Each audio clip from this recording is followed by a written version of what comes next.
Good evening, good folks, and welcome to the City of Muskegon City Commission General Session for this Tuesday, February 11th, 2025. Before we get on with our business, I want to remind folks that we have various different public comment periods, one of which will be a public hearing, which is towards the beginning of our meeting, and then we have public comment on agenda items after the public hearing, and then public comment at the end of the meeting on anything you wish to share with the City Commission. Note during any of these public comment periods, each person has up to 3 minutes to provide their remarks. You can give your remarks in person or by phone, and we'll be sharing that phone number at the bottom of the screen. I'll give you that number now, but don't call right now, but have that at the ready. That's 231-724-6721. If you are in the audience and wish to give public comment in person, I do ask that you complete a comment form at the back of the room. Please provide your name and home address. Note I will not be sharing your home address publicly. I will not be announcing that nor asking you to announce that publicly. That's for our record. I will be identifying you by neighborhood if you are a city resident, and if you're not a city resident, which other township, village, or city you may be joining us from. So we have some geographic context there.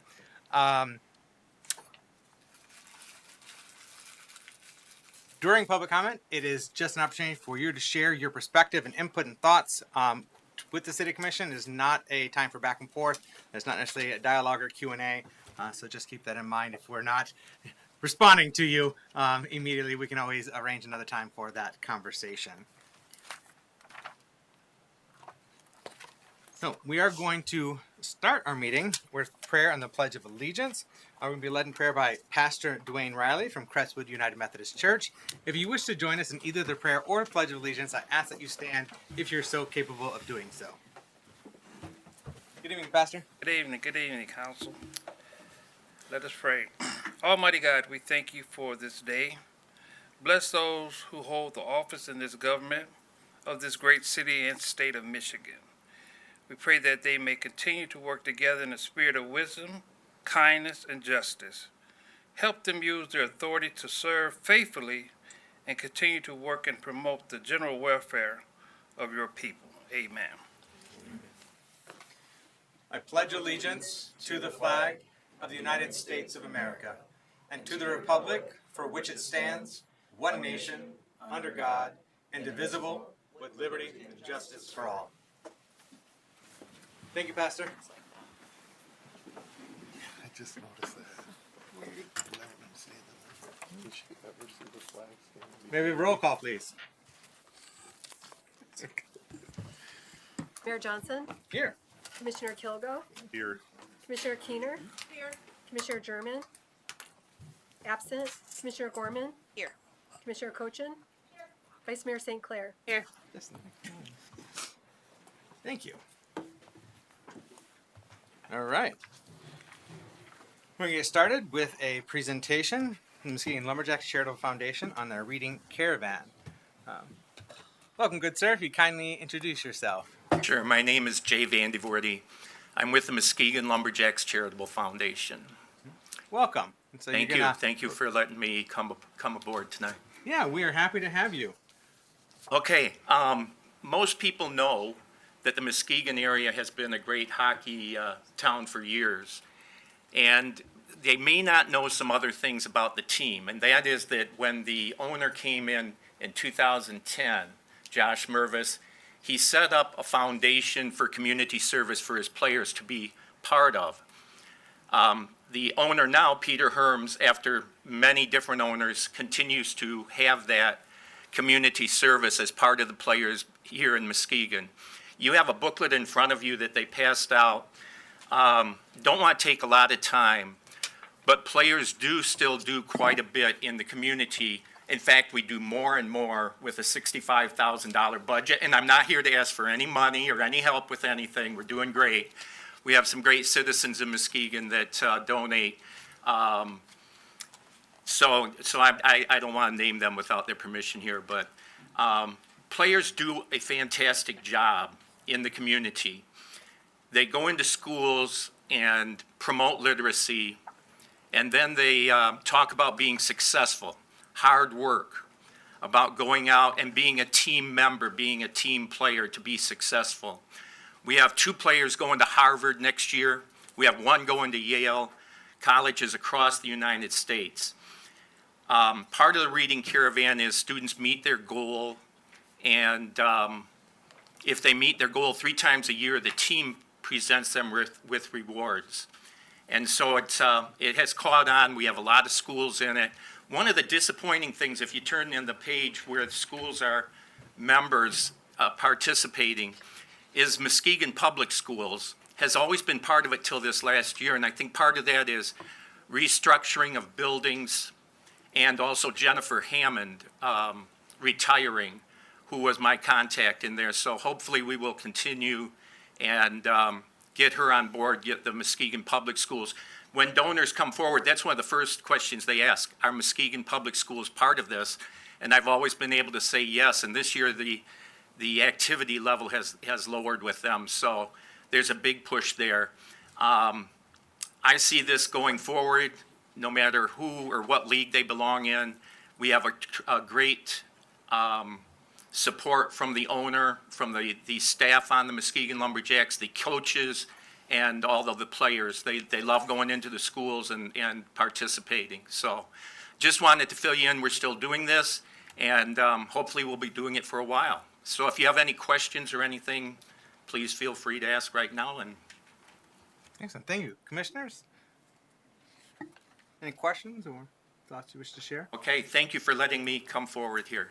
Thank you so much. Appreciate you presenting, and moreover the work that you and the team does in our community. And one of the things, it's a phenomenal organization, the Lumberjacks organization, and I really appreciate that its emphasis is on developing people as much as it is as developing sports players, athletes. Thank you. Thank you very much for that. I'm going to follow up with one other comment.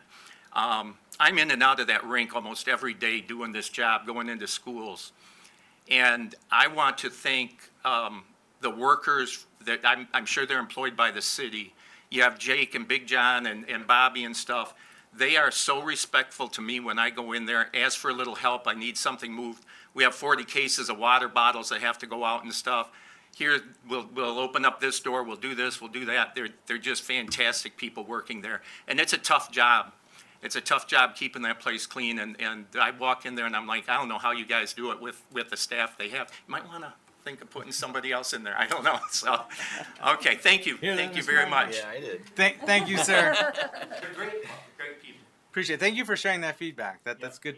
Good to hear. You take care and be well. Thank you. All right. Next up, we have a public hearing for a transformational brownfield plan, Shaw Walker Mixed-Use Development Project, Parkland Properties of Michigan, LLC, 965 West Western Avenue, 920 Washington Avenue, 930 Washington Avenue, and 1330 Division Avenue. Good evening. Kindly introduce yourself. Sure. My name is Contessa Alexander, Development Analyst for the City of Muskegon. Parkland Properties of Michigan, Shaw Walker LLC and its entities, which include Shaw Walker Opportunity Zone Business 1 LLC, Shaw Walker Opportunity Zone Business 2 LLC, Shaw Walker Opportunity Zone Business 3 LLC, and Shaw Walker Opportunity Zone Business 4 LLC. They have submitted a transformational brownfield plan for the Shaw Walker Mixed-Use Redevelopment Project, which is located at 965 West Western Avenue, 920 and 930 Washington Avenue, and 1330 Division Avenue. This is a 15-acre site, historically home to the Shaw Walker Furniture Company, which was constructed between 1911 and 1913. The site experienced multiple ownership, and in December of 2022, Parkland Properties of Michigan, Shaw Walker LLC acquired the property. Parkland Properties of Michigan, through its affiliated entities, plans a comprehensive mixed-use redevelopment project, which will involve residential development, rehabilitation of 4 existing buildings into 538 new housing units, of which include 69 condos, 37 townhomes, and 432 apartments, in addition to its existing 53 units, which gives a total of 591 units. There'll also be amenities such as rooftop pools, jacuzzis, clubhouses, and sports courts. There will be commercial space, so a conversion of portions of 3 buildings into 9 commercial retail spaces, which include professional services, health and wellness facilities, and various retail outlets. There'd be rehabilitation of one building into an indoor parking facility and the construction of a new parking lot. The total capital investment for this project is expected to exceed $212.9 million and also expected to generate 200 new full-time jobs and 600 temporary construction jobs. So before I continue with the brownfield plan, I did want to talk about the differences between a transformational brownfield plan and a traditional brownfield plan. So for the transformational brownfield plan, the state awards only 5 projects per year, so it's pretty competitive. It has to have a true transformational impact to the community. So there are certain requirements in order to apply for transformational brownfield plan. This involves population count and direct investment. So for the city of Muskegon, we fall within the range of 25,000 to 49,999 population count, which would require direct investment at or greater than $25 million. So same as a traditional brownfield plan, eligible activities or facilities can be contaminated, functionally obsolete, blighted, but with the transformational brownfield plan, it just has to have a transformational impact to the community.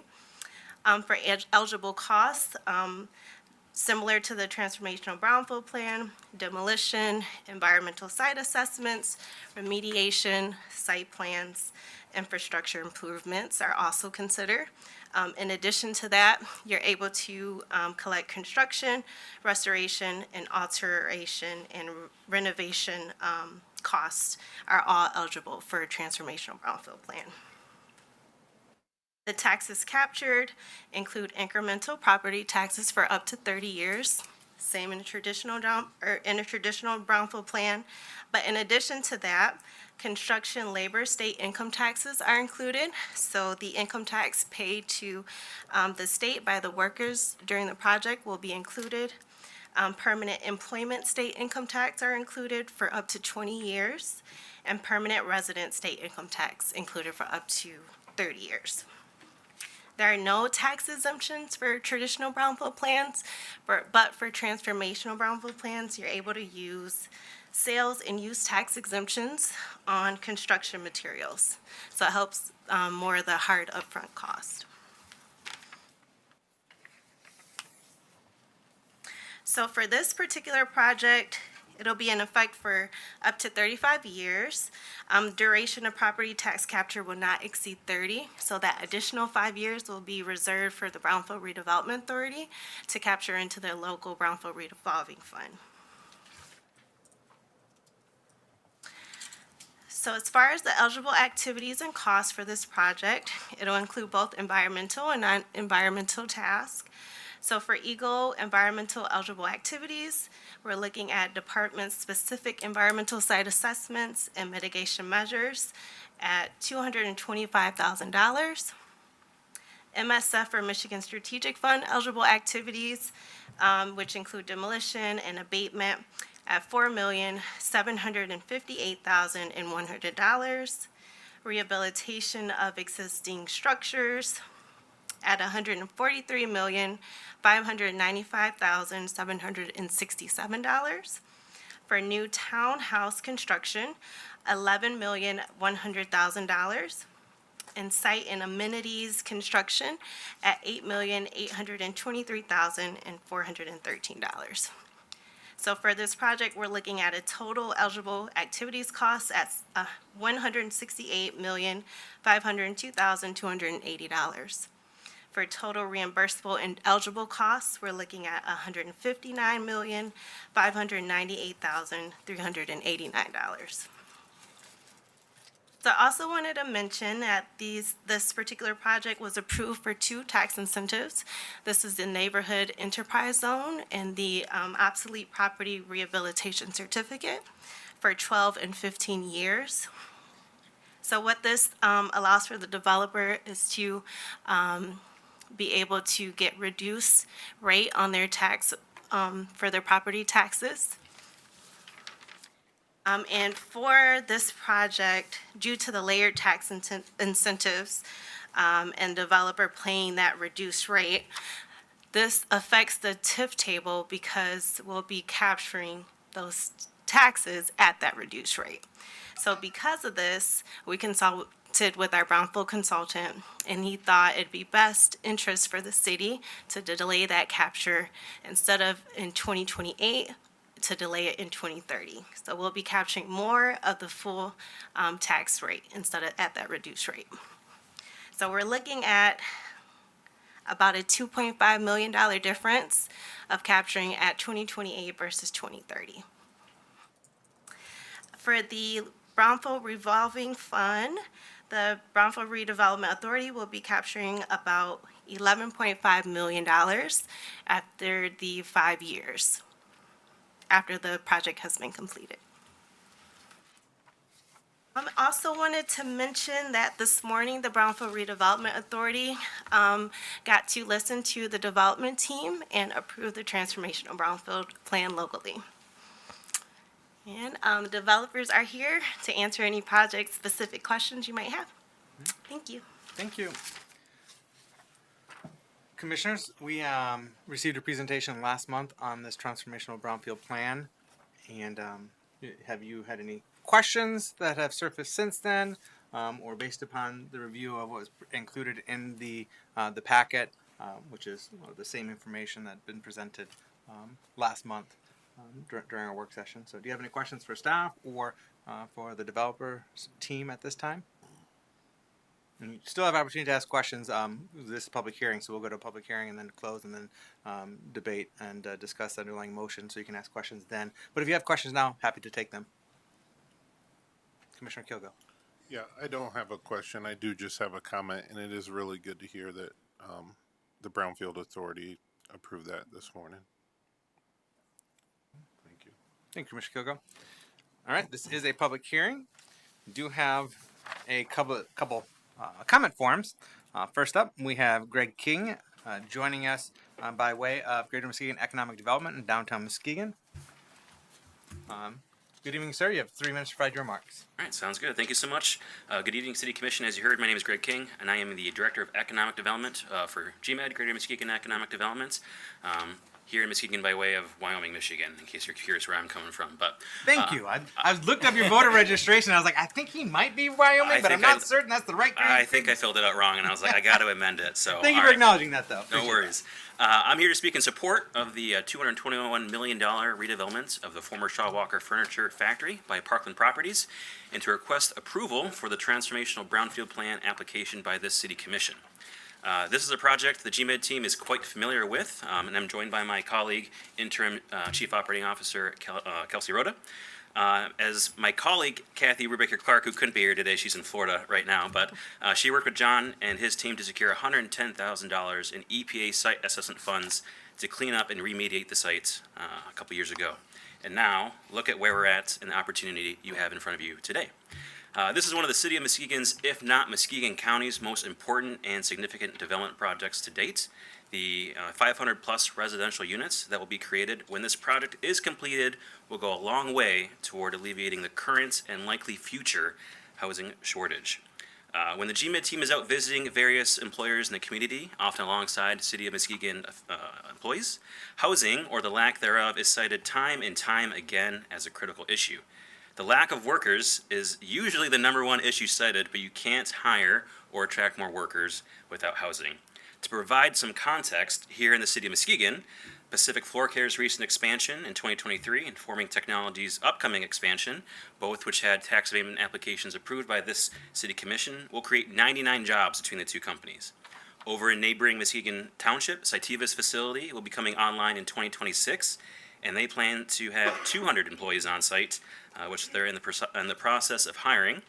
Howmet to the north in Whitehall is hiring 300 employees for their new facility, and over in Norton Shores, Roll-On Corporation plans to hire 28 new employees as part of their new expansion. I realize those last few companies aren't within the City of Muskegon, but a good number of those companies' employees will likely seek out housing opportunities within the city limits. If you do the quick math on all of those, that's just over 600 new employees needed between 5 companies in Muskegon County. and know that there are many other companies who are looking at expansion and job creation opportunities as well, and there are companies looking to recruit employees in response to current and upcoming retirements, etc. These numbers aren't meant to scare or intimidate you by any means, and I realize it's through a very employer manufacturing related scope. But hopefully it gives the City Commission a snapshot of why we need more housing and how this project in particular will alleviate our housing woes in a very significant way. GMED supports and feels confident in John Rooks and his Parkland Properties development team in developing this project because of the proven track record of successful developments throughout West Michigan, and especially here in Muskegon County and in the City of Muskegon. Thank you. Thank you very much. Appreciate you joining us this evening, Mr. King. Next up, we have Sarah Sass joining us from Laketon Township by way of the coffee factory in the Nims neighborhood as a tenant of the Watermark. I am Sarah Sass. evening. I own the coffee factory, and I see a lot of you in there. But I'm also very intimately familiar with this project, and I didn't think I'd be up here talking about it ever again. But I'm glad to be here today because it's in support of these guys. So ever since they came in, the first thing they did was hire my staff, and they gave everybody really good jobs. So from the very beginning, they've been nothing but great. And on top of it, I don't think that I would have stayed in downtown Muskegon with a coffee factory without their investment. So they gave our little shop a lot of hope, and I can see that it's already getting busier and busier with just the construction crews on site. I see them in there every day. They're continually checking in on us and making sure everything's really great. So I have nothing but great things to say, and I hope that this gets really pushed through. Excited for the future for the first time in a long time of the Watermark and my business too. Now it's personal for me, so I'm very happy to have them here, and I think that it'd be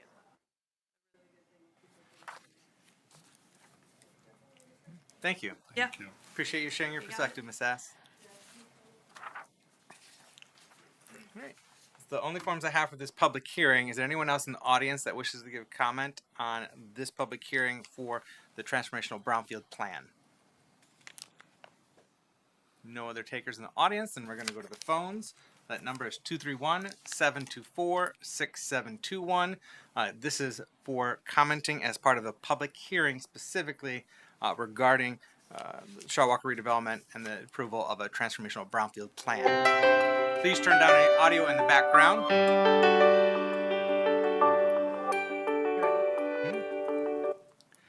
Good evening. You're calling into the public hearing for a transformational brownfield plan for the Shaw Walker redevelopment.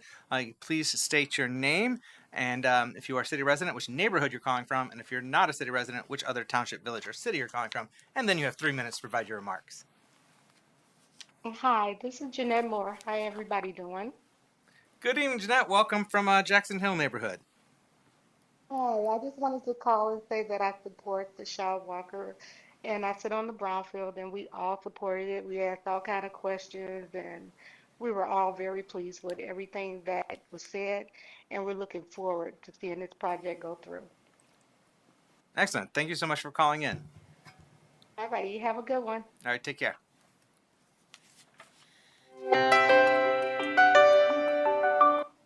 Good evening. You are here with the City Commission as part of a public hearing for transformational brownfield plan. Please state your name. First name's Steve, last name's Olson. Hi, and Steve I'm calling Olson. it- Welcome from North Muskegon. Yeah, thank you. As a longtime business owner in Muskegon, I'm calling to encourage the commissioners to vote favorably for this particular development in Muskegon. We've all sat and watched the Shaw Walker building decline and decay over the years, and then we had a known successful developer in Muskegon, Parkland Properties, take over this property and putting forward a great development plan for this wonderful historical building here in Muskegon. I want to comment too that last night I watched the work session on Monday, which I thought Mr. Ekholm did an excellent job in covering what I felt to be commissioners' concerns that were complicated but rewarding housing project for Muskegon. Along with this development, I think it's a natural for a transformational brownfield, and getting the Muskegon Brownfield Redevelopment Authority to approve it, yes. And then certainly Parkland, and we certainly hope that the City of Muskegon commissioners vote favorably for this development. So I would expect, as a longtime citizen and a taxpayer and a business owner in the city of Muskegon, and having a project like this in front of us, that every commissioner would cast a unanimous positive vote for this development. Thank you. Thank you, Mr. Olson. Appreciate you calling in.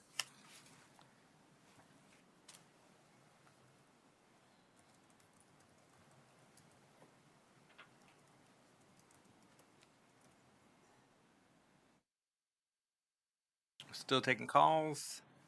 If anyone else wishes to dial in, we'll give it another moment. I did get another form for speaking in person. So no calls. All right. John Allen Jr. Welcome from the. Wait, are you? No, you're Beechwood Bluffton now. You're no longer in Nelson. No, I'm still in. Oh, you are in Nelson. Oh, okay. Welcome, Nelson neighborhood. Thank you. Good evening. You have 3 minutes to provide your remarks. Good evening to you all, and thank you for allowing me to speak. Here in general, just to speak in support of the Shaw Walker development, the brownfield transformation, everything there. Like Steve just said, I'd like to first acknowledge Director Ekholm and his incredible efforts on this project, his answers to your questions, and knowledge of the finite details that go into a project this size at the work session last night made the content easy to understand and answered many of the questions that I had. Legacy is a word that gets mentioned a lot in this project, and for good reason. I listened to the sentiments and questions of the Commission at last night's work session, and thank you again for being thorough. This project will truly be a legacy part of the resumes for all of you seated here, as well as the legacy and resume of our collective community and what attracts people to live here for generations to come. This building has been a literal elephant in our city's room for many years now. I agree with the sentiment shared at the meeting last night that we should not take a microscope to the project and try and move pennies around. The value of this project's completion is at the core of the legacy it will create and the value it will bring to the neighborhoods and parks around it, and of course to our city as a whole. The amount of housing, both affordable and market rate, cannot be undersold in a new construction market dominated by what many might say are overpriced condos. This is a very complex and unique endeavor, and one we are very lucky to be a part of. As our elected officials, I hope you'll see that the value again is in the project completion and will be lost with any over-engineering of agreements and manufacturing added benefits. Unfortunately, we have seen what will happen when an agreement like the neighboring cooperative use agreement is over-engineered with a perceived benefit to the community, which of course we have seen absolutely none of these benefits fulfilled as promised in that agreement by that developer. The Shaw Walker has had many proverbial at-bats through the years, and none have hit a home run. Most have struck out, unfortunately. So as the coaches and general managers of our staff and our assets, I ask that you please don't burden this project by attempting to amend this to a point where deadlines for state funding are missed or too much of this is intertwined again, like the cooperative use agreement of next door. We all want to see this building transform. And as crucial of a project as this is, I believe it's important to keep the private development focused on their responsibilities of the project and the city fostering the completion as soon as possible so that new residents and new opportunities can abound in a place that would otherwise likely sit until demolition. As was mentioned before, this is a competitive source of state funding, and this is one of the few projects ever attempted with the state funding that has been qualified for such a large endeavor. I wholeheartedly appreciate Director Ekholm and the city's staff efforts to arrange the community benefits agreement for the purpose of guaranteeing an improvement that be made for and paid for by the developer of the Shaw. I also appreciate even more the willingness of the developer to agree to provide making these improvements, as I do believe they will honor their permits, PUDs, and these agreements. As it was read last night, I wholeheartedly agree with our community benefits agreement, this transformational brownfield, and everything that the Shaw is doing, and the more simplistic balance of responsibilities between the city and developer. So I ask you please vote yes, absolutely, unanimously, for this to move forward. Thank you for your time. Thank you, Mr. Allen. Appreciate you joining us, and you got that right at 3-minute mark. All right, we'll turn to the phones if anybody. Well, no one's called during this time, so I think we're good. Commissioners.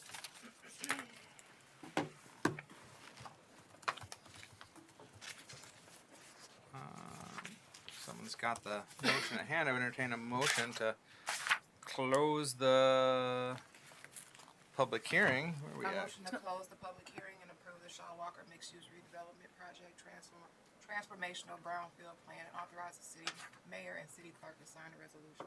Support. All right, we have a motion by Commissioner Keener, supported by Commissioner Gorman. Any questions or comments before we go to vote on this? All right. I have a comment. Yes, Commissioner Gorman. Okay, just a quick comment.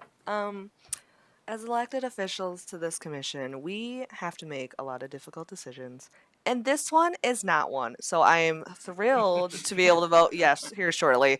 And I'm seeing nodding heads. I really want to thank the developer for the hard work and hours we heard about negotiating this in good faith. And I feel like it really is a win all around. But I'm thrilled by your community investment to the residents of the city, to the business owners in this community. And we are so excited to see something happen with this property.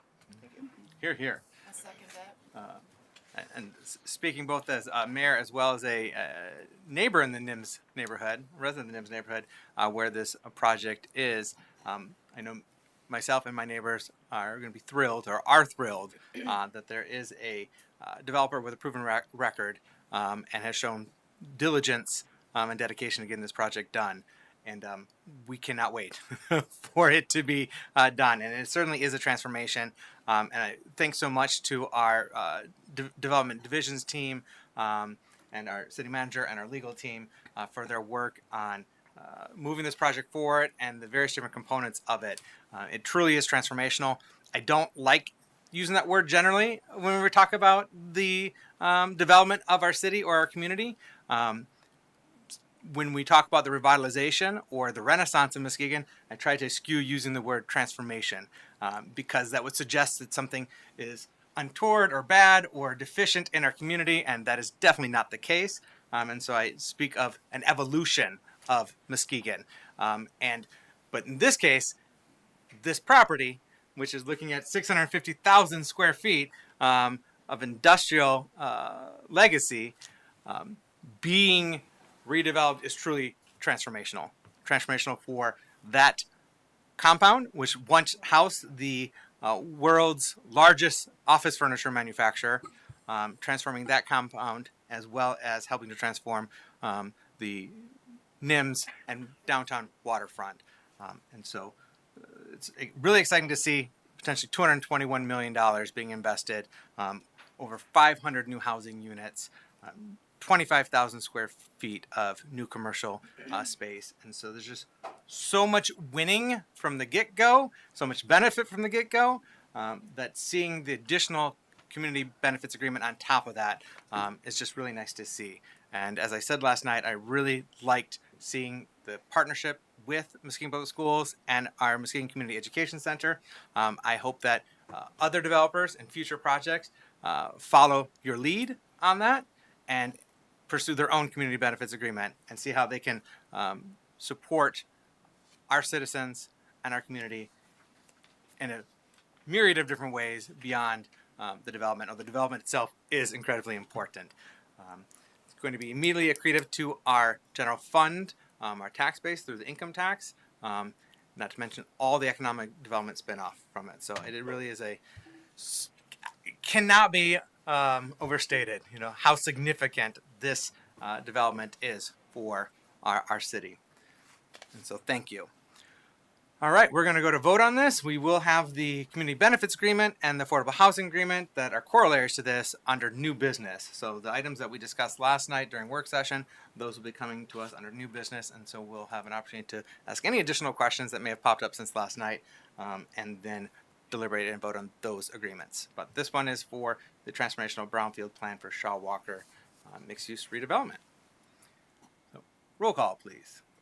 Commissioner Kilgo, This will be huge for Muskegon. Yes.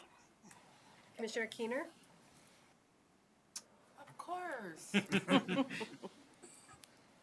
Commissioner Gorman, Yes.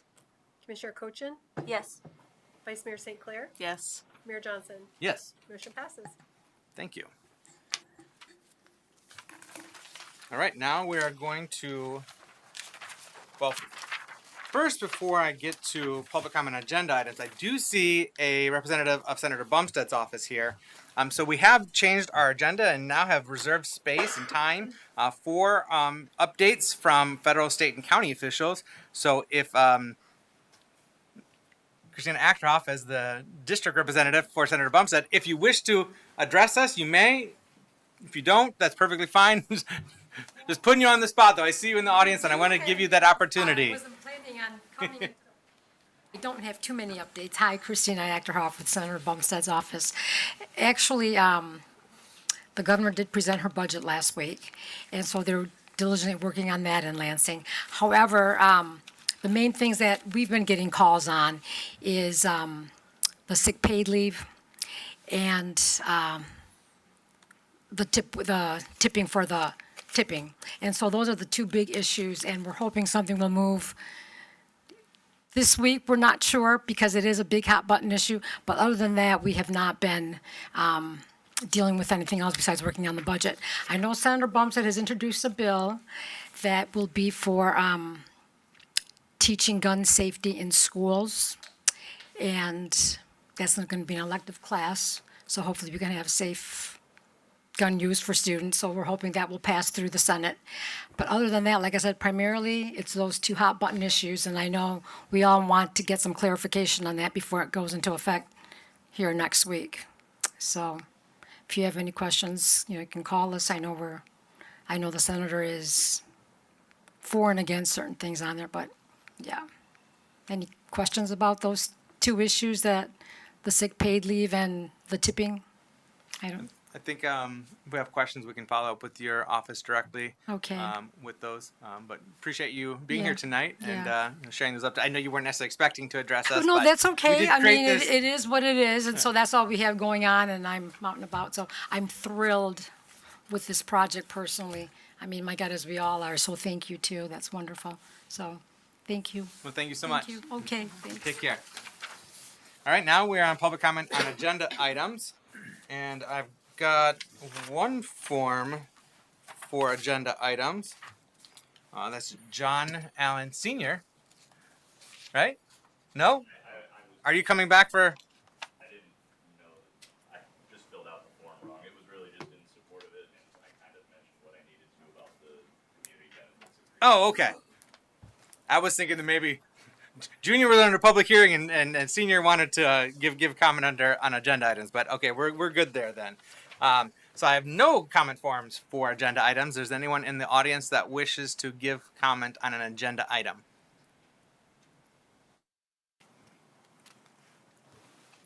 Okay. We got a staff member raising their hand. Give me pause for a second. Good evening. Please introduce yourself. Good evening. My name is Jake Eckholm. I am the Director of Development Services for the City of Muskegon. And Very resident of quickly, Nelson neighborhood. yeah, resident of the Nelson neighborhood. You don't even have to start the clock. I'm going to be very quick. I appreciate everybody's support of the transformational brownfield plan, but I did want to call attention specifically to Contessa Alexander's work. Several people thanked myself and the division, but Contessa is, one of our two economic development analysts, and really took this through as the staff liaison for the Brownfield Board. Worked directly with me as we, worked on negotiating several separate legal documents, and could see the growth and could see her not only learning a ton but applying what she was learning, and I just want to celebrate that. So while I appreciate being thanked, I think she did a lot of the legwork on that project, and it's a massive project, and so credit to her. I just wanted to put that out there. Thank you. Appreciate you sharing and emphasizing that. And thank you, Analyst Alexander.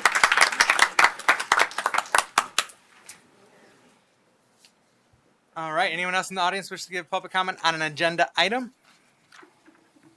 All right. We're going to go to the phones. That number is 231-724-6721. This is for comment on an agenda item. So if you're calling in, please state your name and your residency and which item or items you are going to be speaking on. You have 3 minutes in total for as many items as you wish to speak on.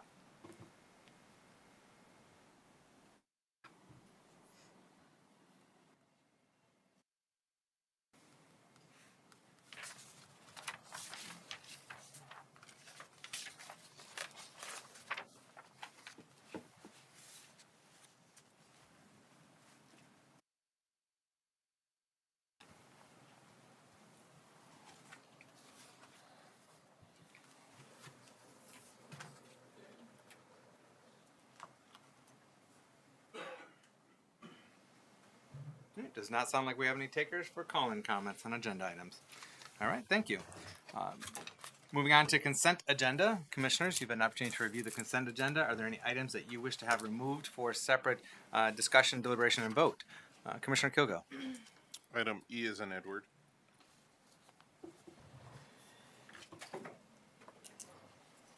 If there are no other items, I would entertain a motion to adopt the consent agenda as presented, minus item E. So moved. Support. We have a motion by Commissioner Cochin, supported by Vice Mayor St. Clair. No comment on the consent. We are going to go to roll call. Commissioner Keener, Yes. Commissioner Gorman, Yes. Commissioner Cochin, Yes. Vice Mayor St. Clair, Yes. Mayor Johnson, Yes. Commissioner Kilgo. Yes. Motion passes. Thank you. Item E, sale of 254 Meeking. Commissioner Kilgo. I move to authorize the code coordinator to complete the sale of 254 Meeking as described in the purchase agreement and to have the mayor and clerk sign both the purchase agreement and deed. Support. Motion by Commissioner Kilgo, supported by Commissioner Cochin. Good evening. Kindly introduce yourself. Hi, I'm Sam Poulos. I am the code coordinator for the City of Muskegon Planning Department. Could you please just report out top line on this before we get into any questions or comments from the commission? No real issues with this, anything outside of the ordinary, nothing outside of the ordinary. We're selling to Green Rabbit. Their DBA is Green Rabbit. I think their EB2 development is their proper name. And there's going to be a home built there, possibly an ADU. Thank you. Thank you. Commissioner Kilgo. Thank you.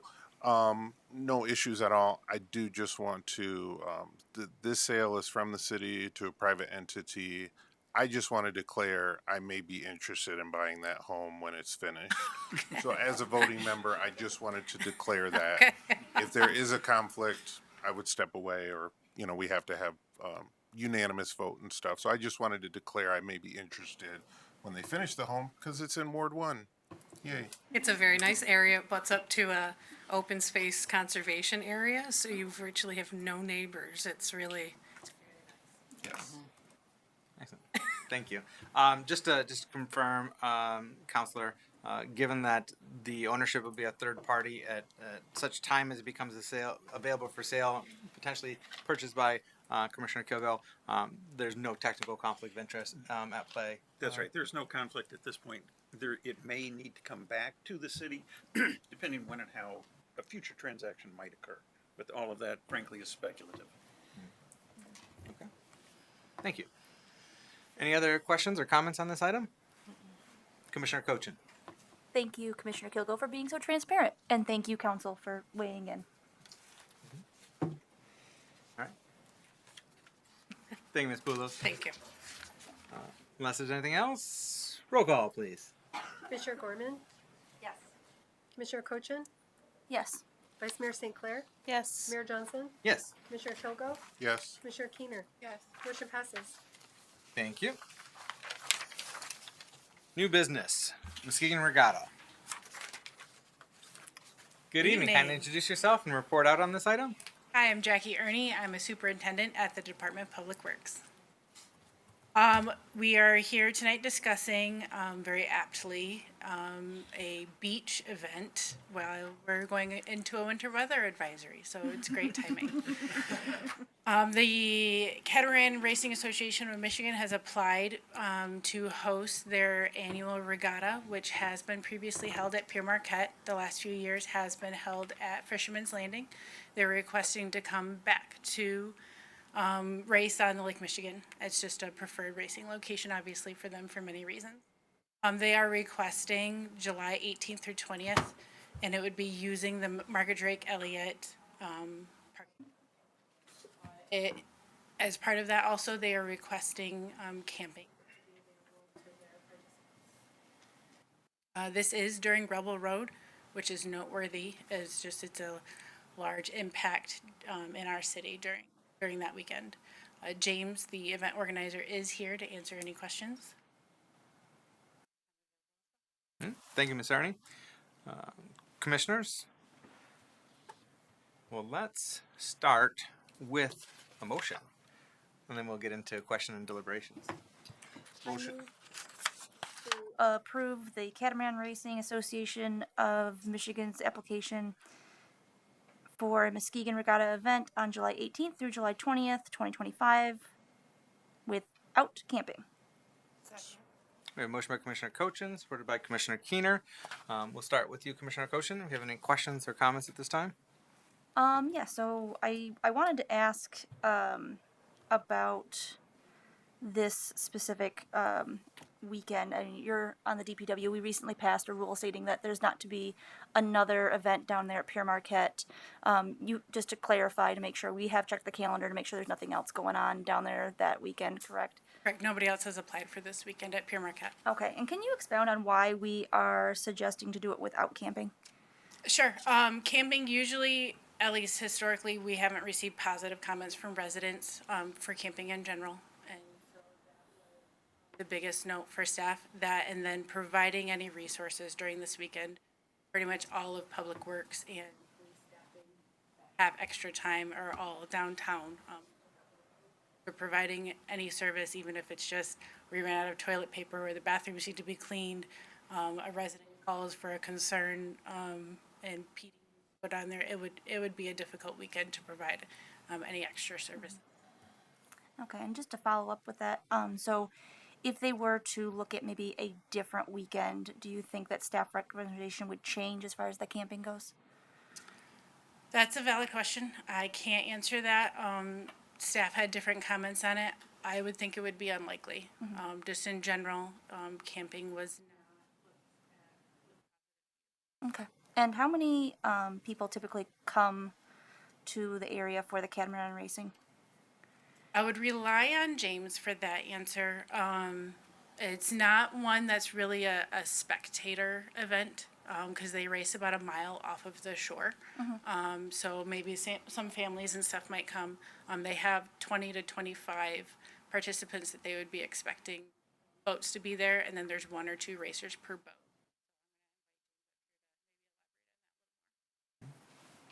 Good evening, sir. Can you introduce yourself? Hi, I'm James Sturck of Grand Haven. I am the Commodore of the Catamaran Racing Association of Michigan. Welcome. So yes, we would anticipate about 20 to 25 boats, with, in that ballpark, about 50 to 60 people with our organization coming with us. Okay. Can you, I mean, obviously you've heard what staff's recommendation is. Can you kind of explain to the commission why you guys were requesting camping? Camping has always been a pretty big staple of having a cohesive area of us together. It's a social aspect for us to have a place to come together, and also a logistical aspect. There's many people who might be coming in with RVs that or traditionally come to events with RVs that are towing their boat. So being any distance away, they don't have other types of transportation to get to events. On top of that, I was only made aware of Rebel Road after the fact, after the city suggested this weekend. And knowing that now, I wasn't aware of it until about a week ago. It would also be a logistical challenge to find accommodations during that time of during that weekend. And on top of that, for it being a sailing event, we have a pretty low bar to entry financially. We've got guys who've got pretty nice beach cats, and we've also got guys who show up with a $700 Hobie 16, and we really try to keep in a price bracket that allows the most people to come out and participate in, which is in so many sports these days a very big challenge. So by having on-site camping would be a means, because I don't think that, especially given that weekend, being able to find enough hotel accommodations would easily facilitate having an event. Okay. That's all I have for right now. Thank you, Commissioner Cochin. Commissioner Keener, as supporter of the motion, do you have anything to ask or add at this time? I do not. All right. Commissioners? Anything to ask, Commissioner Kilgo? Yeah, this would be for staff or maybe the manager. Which is the Marge? The Margaret, and that's the park that is, as you go towards the Silver Sides where the road splits, you either go to the Oval or the Silver Sides. It's the park that's right there in the middle. Some people refer to it as Spider Park. Yeah, back in the day. Back, yeah, by the Coast Guard station. So when I said parking by there, there's not a ton of parking in there, is there?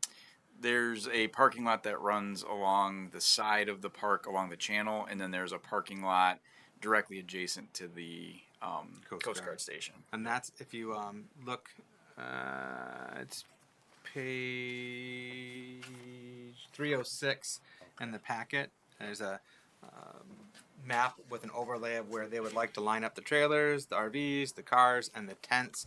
And it's all using the parking lot right next to the Coast Guard station.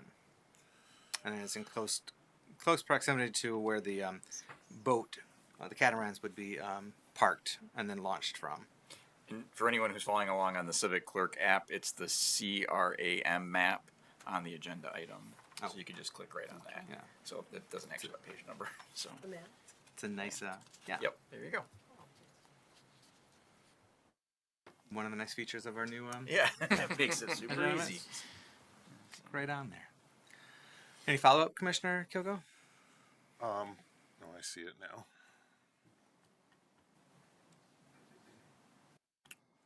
No follow up.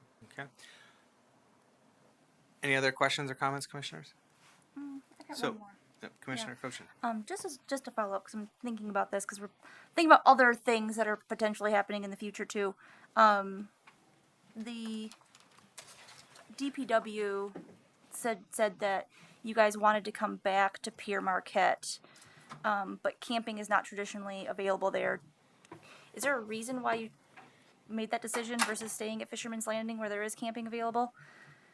The biggest thing is it didn't prove to be a very good location for sailing. Our boats do not have motors on them, so we were fully at the mercy of the wind. And when our original location, which was utilizing the parking lot across the street from the deck, and that went away, I think it was a combination of COVID and high water and a move to paid parking all around 2020. A lot of things were happening then, and we didn't get the invite back.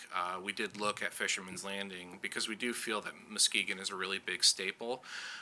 It is by far one of the most welcoming communities in the state for beach catamarans, thanks to the two different spots that you have for seasonal rental beach parking. And locals are very welcome to join us, and their first event regatta fee is waived. So we attempted Fisherman's Landing because we really wanted to get back to Muskegon. And we came the last 2 Septembers, and of those 2 days of racing per event, 4 days of racing, we only had one that was actually good, that the wind came down the lake to the point where we could sail off and get moving and have a good amount of racing. Mm-hmm. And I've also recently found out that I think Fisherman's Landing camping location is going away in the future. But potentially. Potentially. Okay. We're having public discussions about that, so. That's a concern too. Yes, I understand. Okay, all right. Thank you very much. I appreciate that. Thank you, Commissioner Kochin. If that were to move forward, that'd be several years down the road for camping at Fisherman's Landing being discontinued. But it sounds like your preference is to be at Pierre Marquette Park. And you noted that we have the beach parking for catamarans and watercraft at Pierre Marquette as well as Harbortown Beach. Had you given consideration to holding your event at Harbortown Beach? We've thought about it. Oh, yeah, I've studied the area, and it wouldn't be a problem for anybody to be there with RVs, but I don't know how tents would work out there. It'd be pretty unfortunate to have your tent blow away while you're off on the water. Yeah, it's hard to stake it in the asphalt. Yeah. Okay. I don't think you guys want us driving stakes in your pavement. So previously, how many years? Because I remember this being done in years past, and the city did allow for camping at Pure Marquette or RVs, I believe. I don't know Yeah, about we camping, had but RVs, tents, but there were tents, RVs. There were all in tents as that well? parking lot that was across the street from the deck. Across from the deck, okay. Cram is in its 60th season, and I've been active in it for about 10 years, and we came here every year from 2015 to 2019, and actually my very first Cram event was in about 2013 out here in Muskegon. So from what the long in the tooth sailors have told me, I know that Cram has been coming to Muskegon for a very, very long time. Okay. So for many years until the high water, and then it got Right. relocated at Richmond Landing. Yeah, because we had to discontinue our boat parking. Yeah, I'm aware. Because of the high water situation. Fortunately, we were able to add that back now.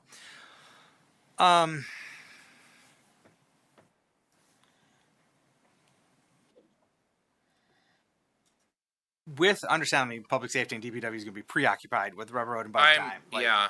We don't have capacity there. But I'm curious, and this is more of a question for our DPW director, perhaps, or maybe Ms. Ernie can address this. But with our revival of our Park Rangers program this season, we're only starting with 2 Rangers. Would they be able to assist if we did have, camping for that weekend? Or would they, maxed out elsewhere and we just have no capacity to assist with the camping situation? Director Vanderhyde. Evening, Mayor, Commissioners, Director Vanderhyde, DPW Director. The Park Ranger program, in the context of the discussion yesterday evening, we had envisioned that the Park Rangers would be not necessarily tasked with, toilet paper changing and bathroom cleaning, to be frank. And so I think, while they certainly capable of it, I think the department's preference would be that they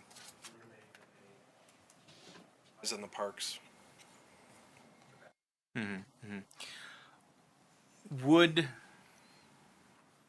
What other considerations are there beyond the bathroom facilities? Because ostensibly if this camping ability is so important to them, we could say you need to have X number of porta johns there. You need to be responsible for maintaining that. What other concerns might there be or implications if camping were to move forward and then they handle the bathroom facility separately? Becky, do you want to share some other comments? Sorry to put you on from the staff? spot here, but I'm just because I know this is an event that's been here for many years, and in years past we did allow accommodations on or very near the site. And what's being presented here next to the Coast Guard parking is kind of tucked away, and so I'm just curious if there is a way to make this happen, particularly because, like the gentleman said, with Rebel Road and bike time happening, there are going to be a lot of accommodations already taken up, and so they're going to be fighting for limited accommodations. And this and event so, is just difficult because you can kind of see both sides, right? Of they are asking for a reasonable footprint, given what they're asking. Relatively small event. As for other camping concerns, I mean, they're probably a conscientious group, but just in general with camping, trash comes to mind. And then public safety is honestly my bigger concern. If a resident calls because there's concern of a campfire, the noise level or anything like that, and a police officer, they're timed on Rebel Road. Very difficult, I would think, to accommodate. Okay, so I'm comfortable with approving the motion as it is right now, which is to permit the event without camping. But I would be open to consideration if staff is willing and the organizer is willing to have a conversation about how we might be able to accommodate that, mitigating as much concern as possible. Also, it's going to come at as additional fee and charge and cost. So, like, you might decide, no, this is just cost prohibitive. We're not going to do this because to take up that entire parking lot, there's going to be a cost. To potentially tap our public works, or if police need to show up, like, there are cost considerations. So Yeah, the I'm just current wondering. fee schedule, they pay to reserve the parking lot per day.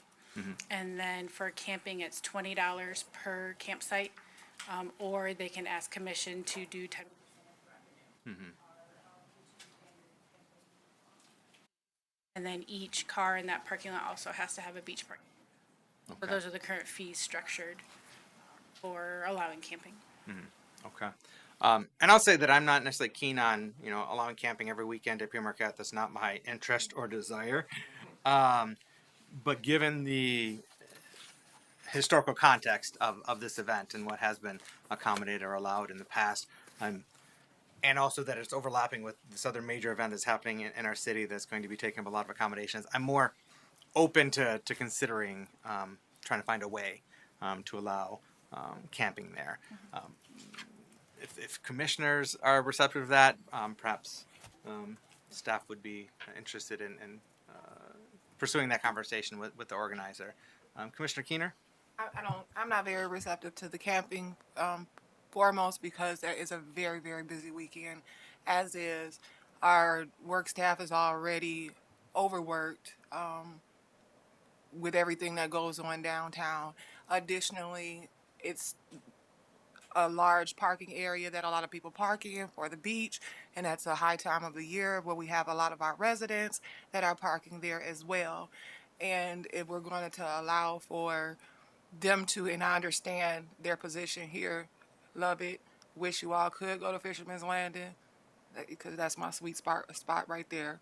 But I feel like this would be better accommodated at Fisherman's Landing if that were have been able to be the case. But since it's not, I'm not for the camping there, because I don't want to see it overburden our budget, overburden our staff, overburden our residents with parking being tight already in the summertime as well.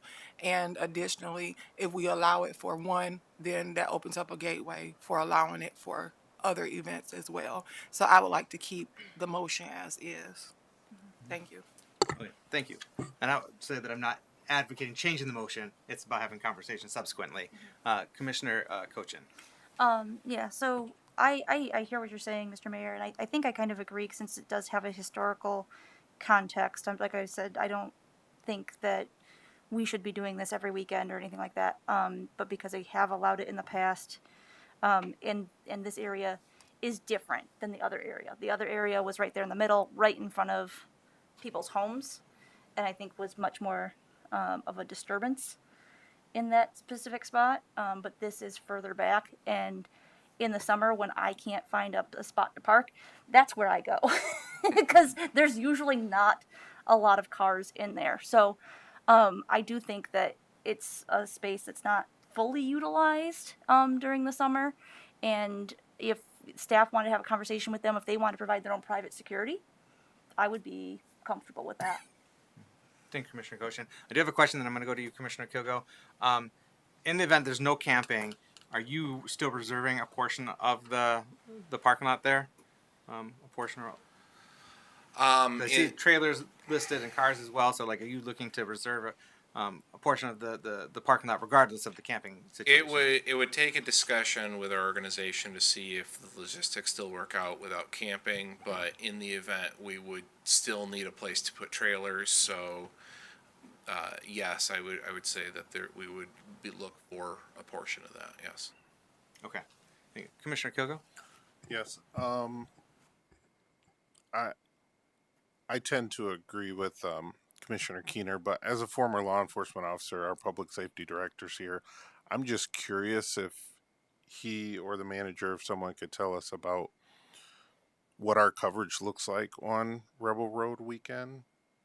Do we have all hands on deck, overtime that we're paying already? I'm sure that we have extra officers on duty during that weekend. And how many officers does that leave for the rest of the city?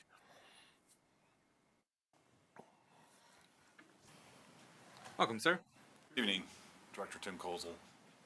Very good question. During our Rebel Road, usually we're having a lot of forced overtime. It's overtime. Probably at the staffing level we shouldn't be at. We probably should have another couple officers with us when we're doing that event. It is pretty much all hands on deck. Our detectives are working it. So it's task us during that time. Yeah, I kind of had a feeling, and thank you, Director. It just stinks that they happen to be on the same weekend. I'd love to see this event, continue to come to Muskegon. It just doesn't look like camping's going to work out for it, but people can still come and see the boats race on the big lake and stuff like that. So. Thank you for that question and getting those insights in the police capacity. Vice Mayor St. Clair, did you have something to ask Rad? No. All right. Commissioner Gorman, anything to ask Rad at this time? Okay. So we do have an underlying motion to approve the permit for the event without camping. I'm hearing that it sounds like we're gonna approve it as is. Then it'll be left to your organization to decide if it's something that you still want to pursue there, and otherwise try to return to Fisherman's Landing Campground, or see if there's possibility of a different weekend, or you may have other ideas to bounce off staff and see if there's a way forward. But that'll be for subsequent discussion between you and our staff. But I think we are comfortable with at least approving the permit for the event. But we'll find out in just a minute. So, thank you. Roll call, please. Commissioner Gorman? Yes. Commissioner Cochin? Yes. Vice Mayor St. Clair? Yes. Mayor Johnson? Yes. Commissioner Kilgo? Excuse me. Yes. Commissioner Keener? Yes. Motion passes. Thank you. Thank you. Next up, we have Soccer in the Sand. Also, Miss Ernie, or Mrs. Ernie. Jackie Uni, Superintendent at Public Yes. Works, and We're going to take a motion first. Sorry. Commissioner Kilgo? Yep. I move to approve the request from Soccer in the Sand to allow 2 events to be at Pier Marquette on June 26th through 27th, 2025, if transportation from alternate parking areas is provided during the event. Support. I have a motion by Commissioner Kilgo, supported by Vice Mayor St. Clair. Now, please report out on this. Soccer in the Sand is a sand soccer tournament held annually since 2018. It has been held on the same weekend as Inside Out's volleyball tournament since its inception. It was recently voted by Commission to amend the special event policy to not allow 2 events at Pier Marquette on the same day. Parking being obviously the biggest problem here. So in speaking with Soccer in the Sand and Inside Out, we asked if either were able to move their weekend date to allow one to be on that weekend and the other to move. Fortunately, both organizations had multiple reasons not move their event date. Soccer in the Sand asked if there was any accommodation that could be for them, and they have been open to having a bus route, much like Burning Foot does, to see if that could alleviate. Holly and Scott are both here, the event organizers. They've been really appreciative and receptive to any.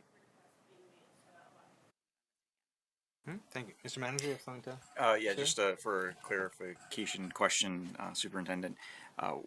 So we're asking the soccer to look at a different accommodation. Can you explain why the volleyball wasn't?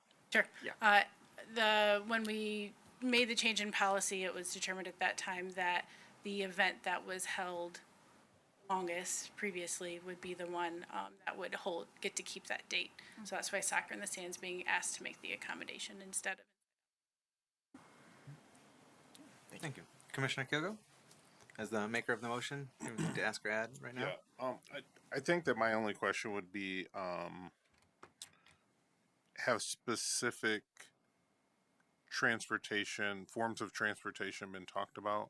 A small bus, a big bus, Sure. pickup, drop off, where would they park? Are they coming from downtown? Are they coming from Harbortown? Are they coming, Have those details been discussed? I'm curious. No, they were just seeing if the idea was okay that they, I think, have you started reaching out? I gave them some local contacts of, like Pioneer Resources that have been used by Burning, who have, those busing systems to start inquiring about availability and cost to see if that they would be able to afford to do this. And then we would discuss the route. So the route and everything hasn't been determined, but they're open and receptive to the suggestion that's been made so far. Awesome. And then my last question would be, um, I'm sure proper transportation accommodations would be made. Would they market those? I would just want them to market them to the players, participants, the fans that are coming to watch, so that all of them know, hey, you can get downtown a little bit easier. The more we let, I mean, the more people that we let know that there's alternate to dealing with parking on some weekends at Pure Marquette, which we all know what that's like. Would they market it? So that's my only other kind of comment, I guess. Thank you, Commissioner Kogo. In that vein, hopefully we'll have our own transportation option going at that time. But with regard to their transportation service they're looking to provide, well, I guess, would you kindly come up and introduce yourselves? And we're going to have some questions for you. Want to hear directly from you. Hi, thanks for having us. I'm Scott, one of the owners of Soccer and Sam. My wife, Holly, has joined me. First, thanks, Jackie. She's been an absolute pleasure to work with. If you're not familiar with, we've been running beach soccer tournaments for the last 20 years. And Jackie said 2018 was our first event at Muskegon. Our biggest event is probably Grand Haven, our location there. We love Muskegon. We love Pure Marquette Beach. The event is finally, we started in 2018, started to gain a little bit of momentum. Then we got hit in 2020 with COVID. We had a partnership with a local soccer club, MFA. It used to be Muskegon Storm was our partner. So they get a big check at the end of the weekend for helping us with like the setup and the tear down, and then they use that to go back to their club with some of their players that might not be able to afford the cost of travel soccer. And we've done that with all of our locations. My brother owns 3 locations, and then Holly and myself own 7 of the locations that we have. So we essentially hook up to a truck and a trailer and put on an event every other weekend around the Great Lakes. So with Grand Haven, we've had to do some of the transportation stuff. We're not thrilled about it, but we want to be, we want this to be one of the stops on our tour. It's been the best partnership we've had. It's the youngest one of all the events in our tour. So 7 years that we've been doing it here, but we've been doing it 20 years in our location. So we're familiar.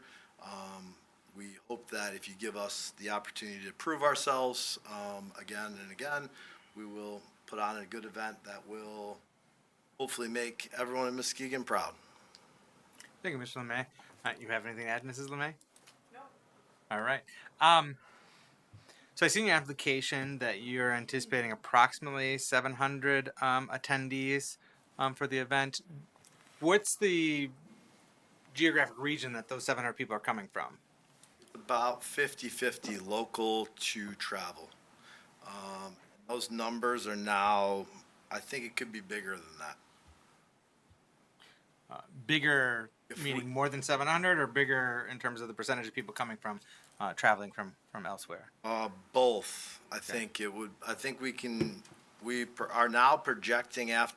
So, like I was trying to say, I probably didn't articulate it very well. 2018, we had 24 teams, and now in 2024, we had 116 teams. So 116 teams is, for easy math, 1,100 teams, 10 teams. So 1,100 players, 4,000 to 4,000 with parents and siblings that'll show up at the beach. Half of the teams will be within 60 miles of Pierre Marquette Beach. The other half will be outside of the 60-mile radius. We have access to communication with all of those players through the way that they register. So like telling them about the transportation that we're offering. Every single player, parent, coach, manager will get an email with, here's options. They'll get it through email, text. If there's some adjustment on the weekend, we have access to blow up their emails and cell phones like, hey, just this better pathway, or this is what's going on, or in case of like weather emergencies, games have been delayed. For safety, we have to clear the beach for lightning and all that stuff. Okay. Thank you, Mr. LeMay. I have a question for Mrs. Ernie. So hearing that, because the application says 700 people expected to attend the event, sounds like maybe we're going to be north of 4,000 altogether, just over 1,000 in players, plus a few thousand more family members and spectators. So seeing that number being considerably higher than what's in the application, does that give you pause about this event? Does it change your recommendation? Does it add additional implications that need to be addressed, or? Yeah, I was just thinking about it too, of maybe as consideration should be that we cap the number of teams. That way we can control the footprint on the beach and the amount of, that could be a consideration that we could. Okay. And how many people do we anticipate for Inside Outs volleyball tournament? Do you have that available? Oh, if they have to put, they have a different type of application because they're underneath the sports league policy. So I don't know if on theirs they had to put that, but I'm pulling it up right now. Okay. I'm just curious what we might be able to expect between the two. It's significantly less, I will say that. It is, But okay. Number of people expected is 200. Okay. So the soccer tournament is by far the larger event. Yes. Okay. And has there been conversation about or them potentially partnering with the other event to put on transportation? I did not reach out to Inside Out about putting on the transportation because obviously, like you just stated, this is the significantly larger Yeah. as the impact. Or That's maybe it's just you all letting them know, because you're the much larger event. If this moves forward, you provide the transportation, but you just as a courtesy, let the other event know, hey, we're providing this transportation. Your attendees are welcome to utilize this as well, if it moves forward. But I think Commissioner Kilgo has something to ask or add. Yeah, I have a comment and a couple of questions. My comment is I don't really like telling you that you have to have less teams if you already have 118. That's young people who are interested in staying active in soccer, and I love that. My first question for staff is, where at the beach is this located? their footprint starts at the bathhouse. Okay. Most events take between the pier and the bathhouse. They're on the other side. Okay. And then for the event organizer, not all 100 teams are necessarily playing at the same time. So you have time slots for, is it kind of like a tournament style?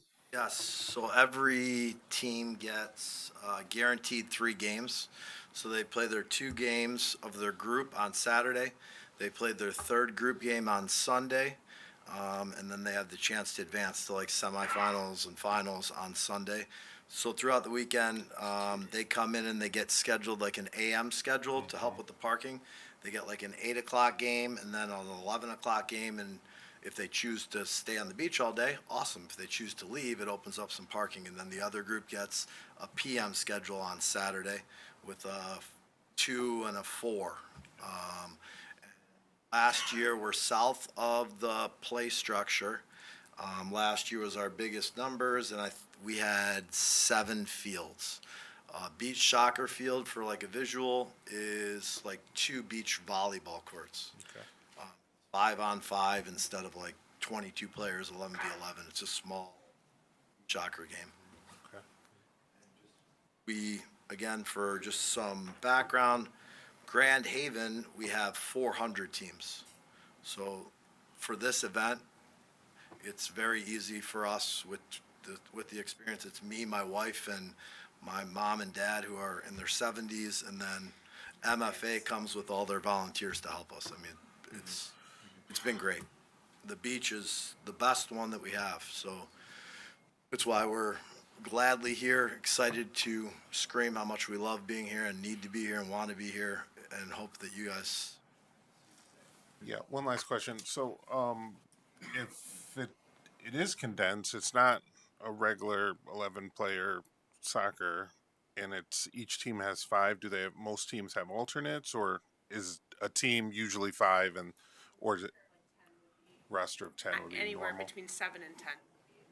Okay. 5v5, and yeah, the rosters are usually double, so it's like ice hockey, 5 on, 5 off, 5 on, 5 off. Okay. All right. Yeah, I mean, I think I'm comfortable with if we get the transportation and stuff set up. They're on the far side of the beach. I'm comfortable with it how it's proposed. Thank you, Commissioner Kogo. Vice Mayor St. Clair, did you have something? I do. If this is the weekend that I recall last year, traffic was catastrophically bad. Like, I have not heard the outcry from the community regarding the traffic to the point that it was last year. It was backed up for miles. And I think we can offer shuttle service, but you have to be able to get people to use it. And I would like to hear your thoughts as to how you will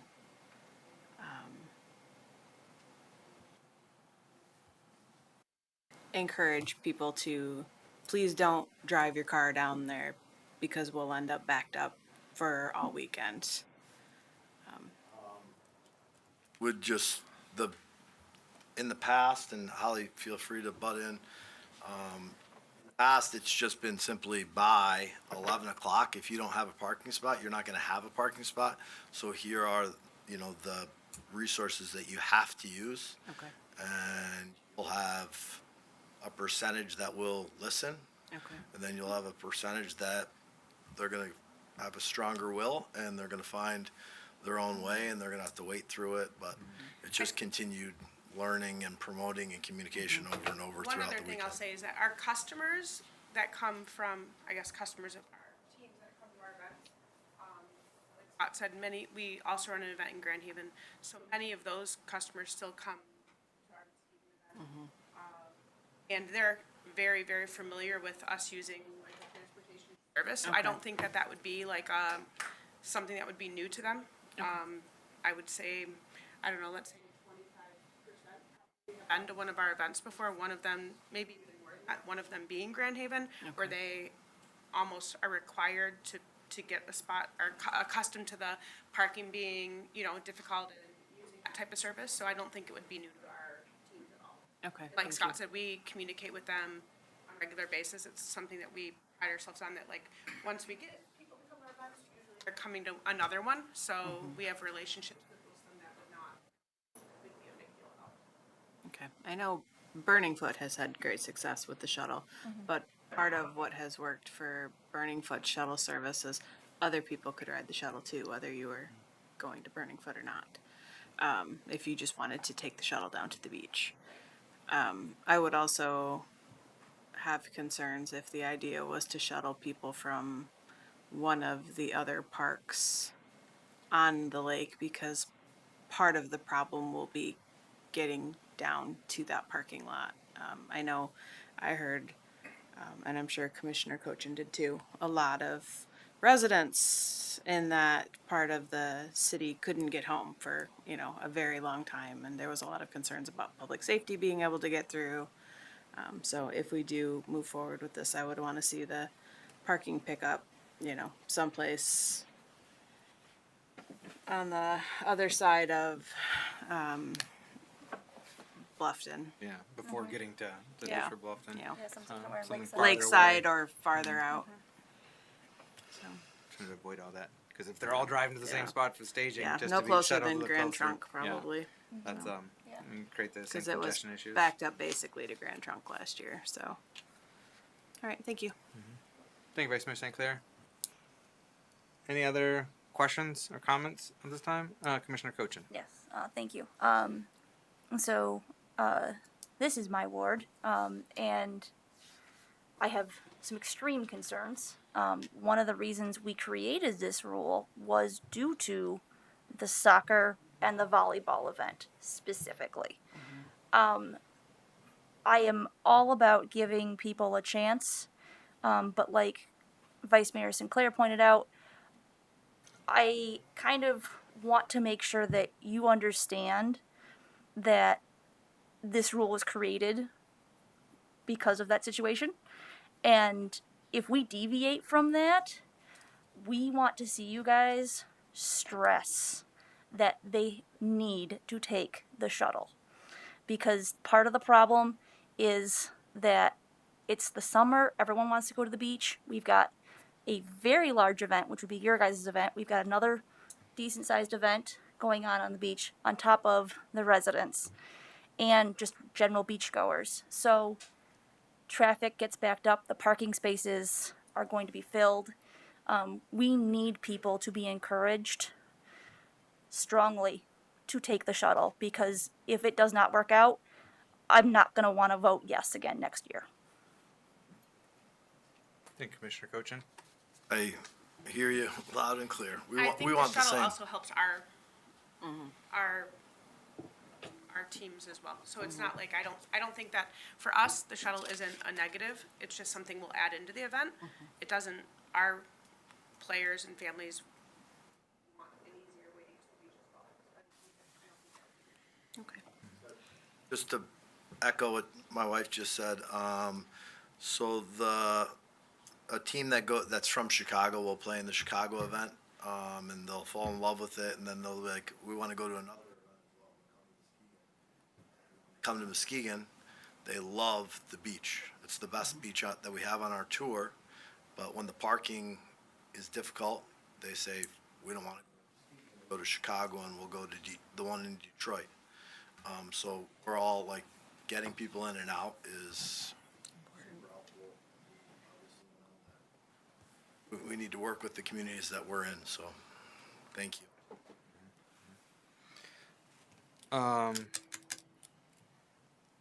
Yeah, as Commissioner Cochin noted, with regard to the overlapping events last summer, that was the catalyst for this policy change, and I had brought it forward and advocated for this policy change because of that, to try to avoid the replication of that situation in the future. But at the same time, when we were deliberating this at the Legislative Policy Committee meeting, we were talking about events having transportation services to also mitigate the congestion issues, and so with that caveat here, I see perhaps an opportunity to allow these overlapping events. With regard to encouraging people or ensuring more people are using the transportation option, when you're registering teams, have you thought about mandating that?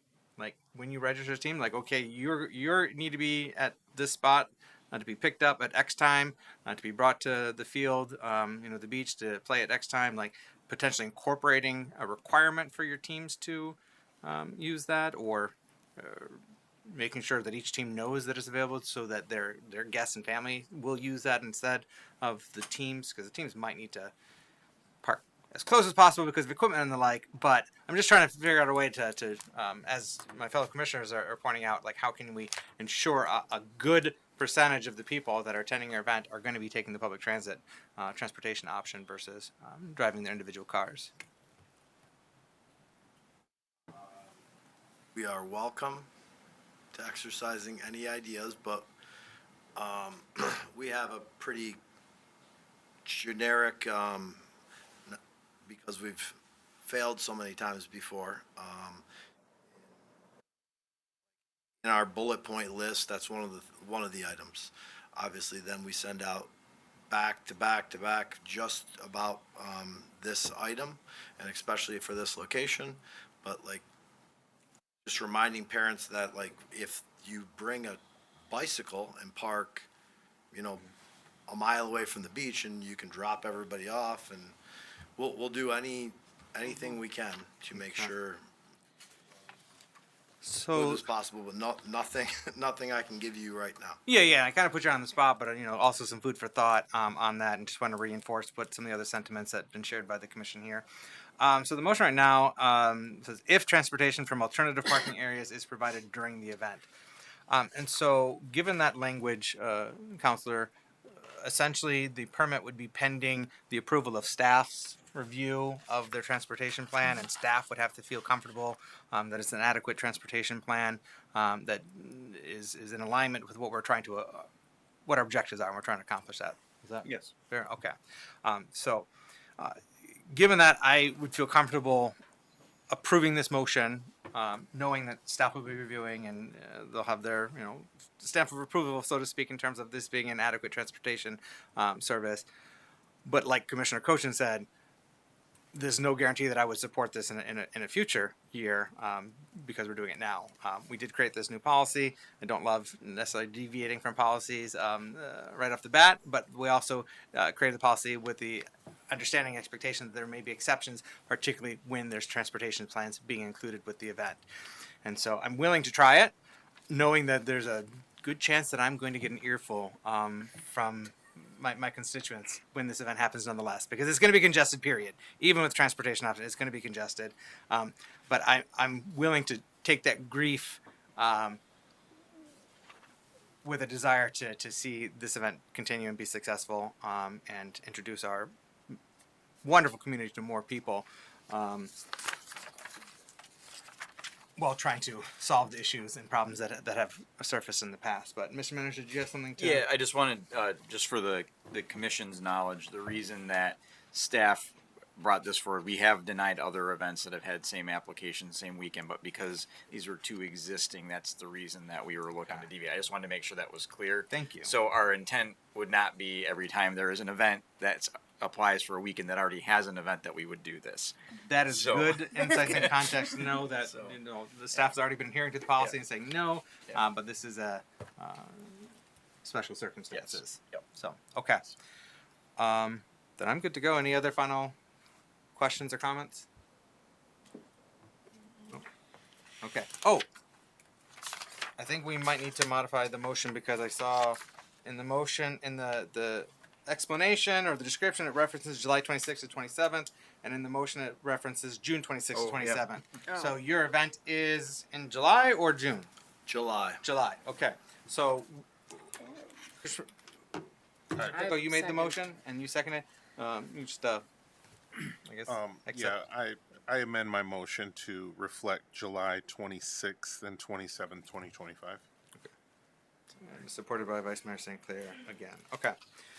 All right. I will trust that you will come up with a good transportation plan approved by staff, and that we're not going to see the same, as Vice Mayor St. Clair said, catastrophic congestion situation there. And if it does happen, we will continue to work on improvement and perhaps not allow this future years.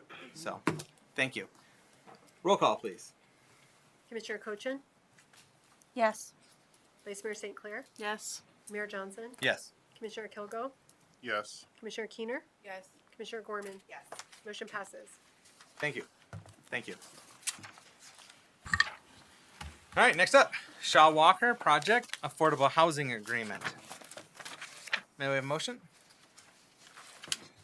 Sorry, not fast enough. I'm motion to approve the affordable housing agreement between the City of Muskegon, the Muskegon Brownfield Redevelopment Authority, Parkland Properties of Michigan, Shaw Walker LLC, Shaw Walker Opportunity Zone Business 1 LLC, Shaw Walker Opportunity Zone Business 2 LLC, Shaw Walker Opportunity Business that's a tongue twister. Shaw Walker Opportunity Zone Business 3 LLC and Shaw Walker Opportunity Zone Business 4 LLC as presented, and authorize the mayor and clerk to sign it. Support. All right, we have a motion by Commissioner Cochran, supported by Commissioner Keener. We did have a presentation last night and much discussion on this item, but you can get so any new viewers or people in the audience to bring you up to speed on what this agreement is, kindly introduce yourself and report out on this item, sir. Sure, thank you. Good evening. My name is Jake Ekholm. I'm the Director of Development Services for the City of Muskegon. The first item we have as a component agreement to the Transformational Brownfield Plan, which you've approved this evening, is the Affordable Housing Agreement. The statute, Public Act 381, as amended, that allows for transformational brownfield plans offers the opportunity, as Analyst Alexander mentioned, to capture as eligible reimbursable activities more tax resources than a local brownfield. One of those is state income tax, and in order to receive 100% of the state income tax, the development has to negotiate an affordable housing agreement between the local municipality themselves and the local brownfield redevelopment authority. As we discussed last night, this agreement restricts or mandates that a certain number of the units in the for rent product have to remain available to those at or below 100% of the area median income. In this case, it's a rolling annualized average of 20 units. Pragmatically speaking, it's likely to be more than that because of the unit makeup in the housing composition of the facility, but they are required to keep a rolling annualized average of that many units. So if they dip below that in a given year, they have to compensate for it later. This will allow them to fulfill the requirements of that statute.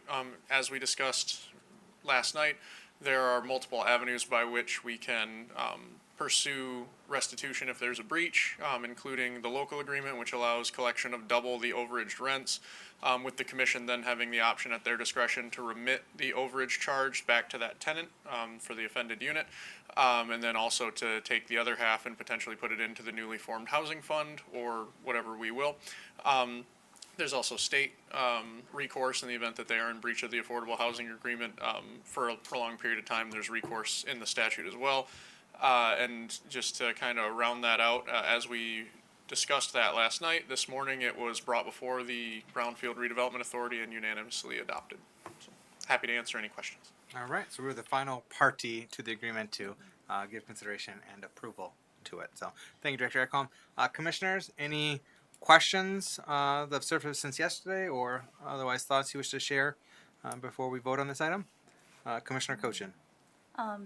Just because I didn't have the microphone earlier, so I couldn't say it. So thank you, Jake and Contessa and all of the staff that worked on this, and thank you, Parkland Properties, for working, with our team to come to this agreement.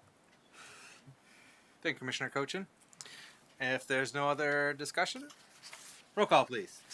Vice Mayor St. Clair? Yes. Mayor Johnson? Yes. Commissioner Kilgo? Yes. Commissioner Keener? Yes. Commissioner Gorman? Yes. Commissioner Cochran? Yes. Motion passes. Thank you. Next item, Shaw Walker Community Benefit Agreement.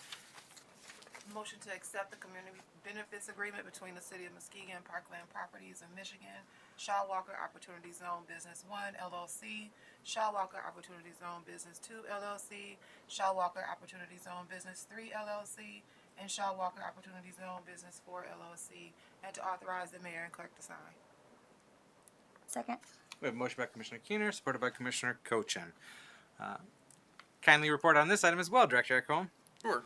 So as was also discussed last night, but for the edification of the public here and watching at home, this is another component agreement to the Transformational Brownfield Project, the Shaw Walker Redevelopment Project. It is, in contrast, not required for the Transformational Brownfield, as was the Affordable Housing Agreement.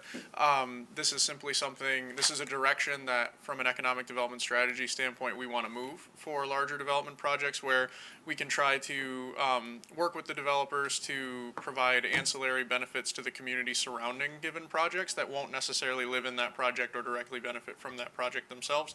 And Parkland was gracious enough, because of the size and scope of the project and some of the needs they had on the infrastructure side outside of the scope of their tax incentives in Brownfield, to work with us on that.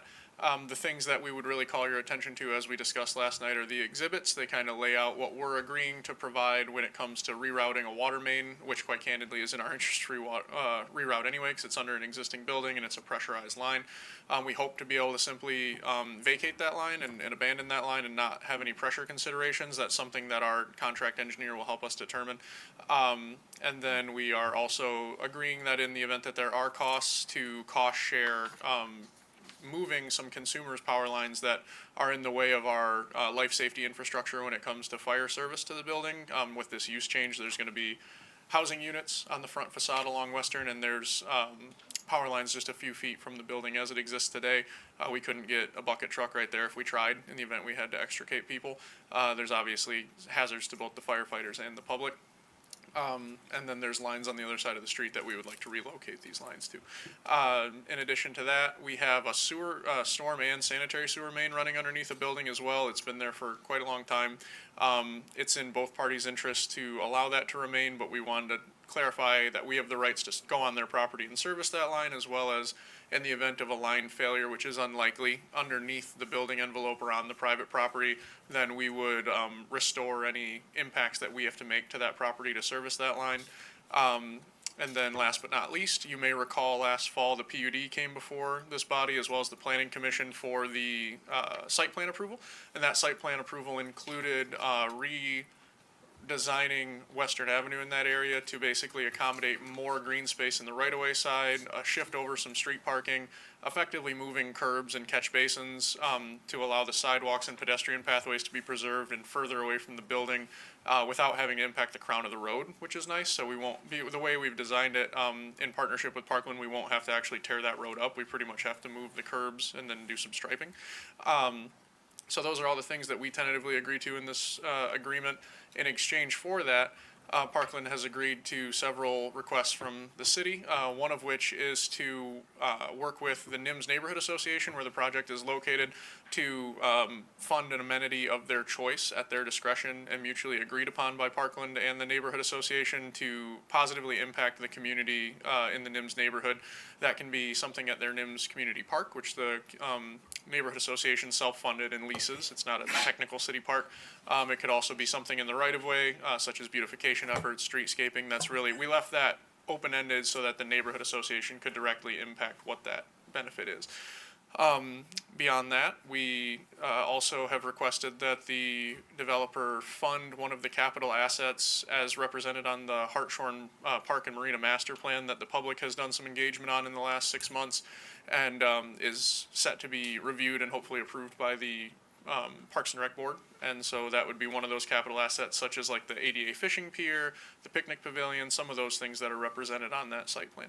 And also, the thing that I think we're most excited about is requesting that the developer form a formal agreement with Muskegon Public Schools or Muskegon Community Education, as the mayor mentioned earlier, for not less than 5 years for workforce development training, apprenticeship opportunities, and effectively career training for hospitality and hospitality management at their existing properties through their management company, which they've recently recruited to manage both hotel locations and the convention center.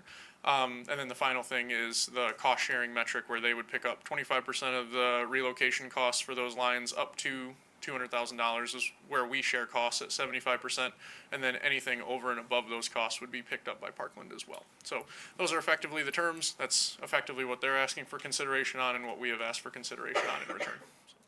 Thank you, Jack. You have definitely worked a lot on this agreement because you can recall, all these intricate details from it. So, What a joy. Appreciate your work on this and the willingness of the developer for their commitments to bettering our community. So, any questions have surfaced since last night's discussion on this, or is there anything that you wish to share before we go to a vote? Commissioner Kilgo. Yes, thank you. Just to the developers, I'm sure that you watched last night or caught it, or we got lots of work to do in this community. I am really glad that Parkland is on board, get this project done. I'm looking forward to not only seeing the building become the beauty that it's going to be, but the opportunity to work with some of our young people in the community through this workforce training agreement, I think is going to be huge. People that live here will be able to work here, you know, take the skills that they learn and, you know, maybe be able to become contractors one day and they work on their own projects and be like, you know, I started on that Shaw Walker, or, you know, I started through the community agreement when they did Shaw Walker, and just be able to hold on to that. So I think those things are really cool. And there's one more thing I had.